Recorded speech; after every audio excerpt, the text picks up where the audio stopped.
Sveiki jaunieji matematikai! Šiandien mes pasinersime į skaičių pasaulį ir ištirsime dvi svarbias sąvokas – daliklius ir kartotinius. Tai gali skambėti sudėtingai, bet pažadu, kad viskas bus aišku ir įdomu. Daliklis yra skaičius, iš kurio kitą skaičių galime padalyti be liekanos.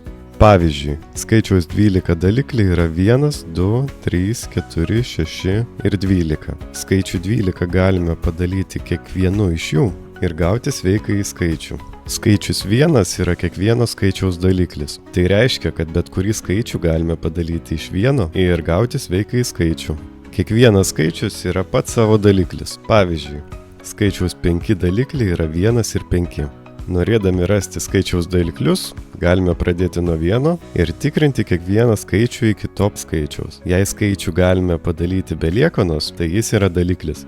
Pavyzdžiui, pabandykime rasti skaičiaus 18 daliklius. Pradedame nuo vieneto. 18 padalinta iš 1 yra 18. Reiškia, vienetas yra daliklis. 18 padalinta iš 2 yra 9. Reiškia, skaičius 2 yra 18 daliklis. 18 padalinta iš 3 yra lygu 6. Reiškia, 3 taip pat yra skaičiaus daliklis. Tačiau 18 padalinus iš 4 negauname sveiko skaičiaus. Reiškia, 4 nėra skaičiaus 18 daliklis. Tas pats ir su 15.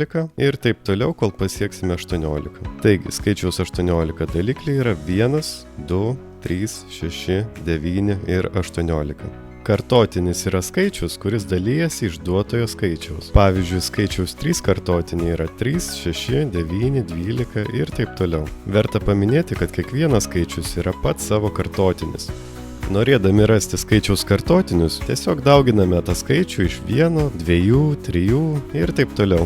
Pabandykime rasti skaičiaus 5 kartotinius. 5 kart 1 yra 5, tai yra pirmas skaičiaus 5 kartotinis. Padauginus 5 iš 2 gausime 10, tai yra antras mūsų kartotinis. Padauginus 5 iš 3 gauname 15, tai trečias kartotinis ir taip toliau.